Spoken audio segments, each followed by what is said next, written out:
اعوذ باللہ من الشیطان الرجیم بسم اللہ الرحمن الرحیم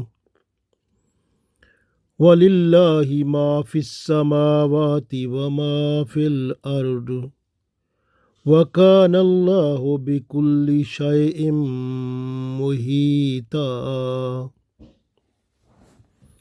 عزیز دوستو، السلام علیکم ورحمۃ اللہ وبرکاتہ۔ سورہ نساء آیت نمبر 126 تلاوت کی ہے۔ اس آیت میں اللہ تعالیٰ ارشاد فرماتا ہے وَلِلَّهِ، اور اللہ کا ہے یا اللہ کے لیے ہے، ما فی السماوات، جو کچھ کے آسمانوں میں ہے سب اللہ کا ہے، وما فی الارض، اور جو کچھ کے زمین میں ہے وہ بھی اللہ کا ہے۔ وَلِلَّهِ مَا فِي السَّمَاوَاتِ وَمَا فِي الْأَرْضِ، اور اللہ کا ہے جو کچھ آسمانوں میں ہے اور جو کچھ زمین میں ہے۔ وَكَانَ اللَّهُ، اور اللہ تعالیٰ ہے، بِكُلِّ، ہر چیز کا، بِكُلِّ شَيْءٍ، ہر چیز کا، محیطہ، احاطہ کیے ہوئے۔ وَكَانَ اللَّهُ بِكُلِّ شَيْءٍ مُحِيطًا، اور اللہ تعالیٰ ہر چیز کا احاطہ کیے ہوئے ہے۔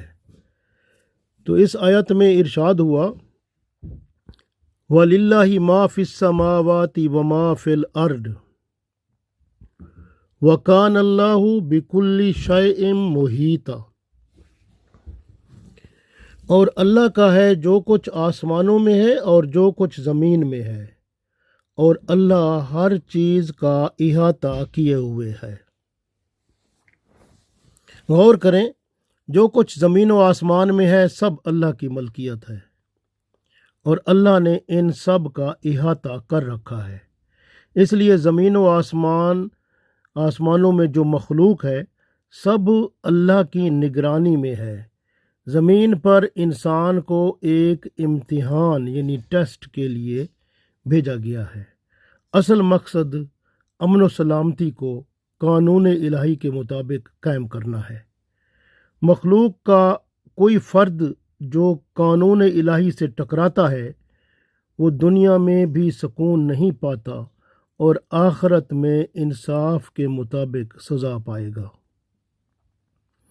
زمین پر ہم انسانوں پر دو حقوق ہیں، حقوق اللہ اور حقوق العباد۔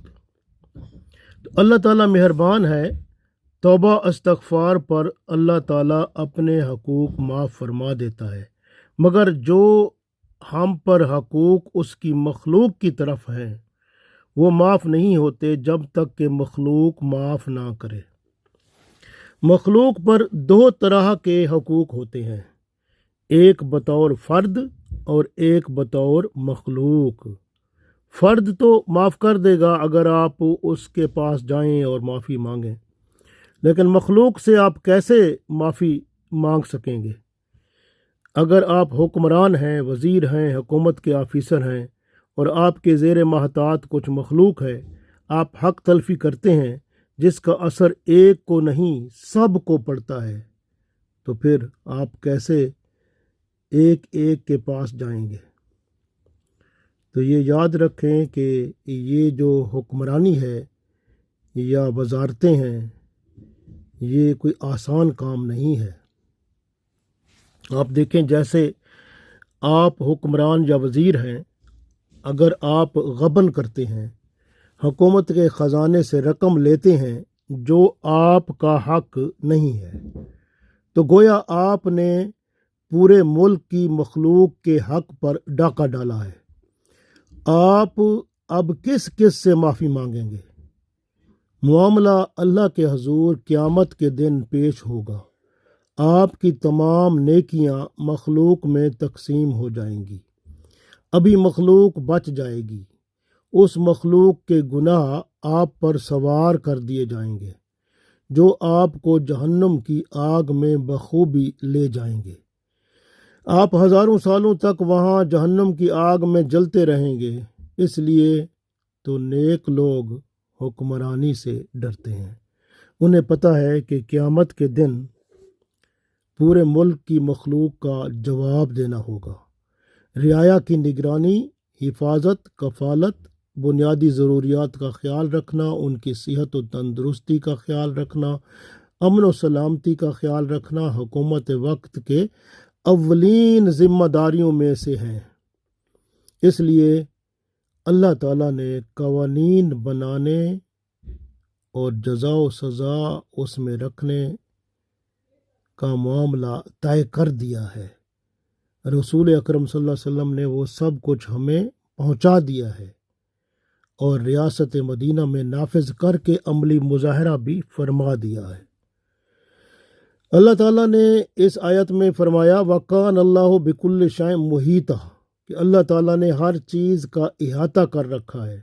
ہر چیز، ہر مخلوق اور اس کی کارکردگی اللہ کی گرفت میں ہے، اس کے احاطہ قدرت میں ہے۔ آپ کا ہر عمل اس کی گرفت میں ہے، آپ اس کی گرفت سے نہیں بچ سکتے۔ بندے کو چاہیے کہ اللہ کی مخلوق کے ساتھ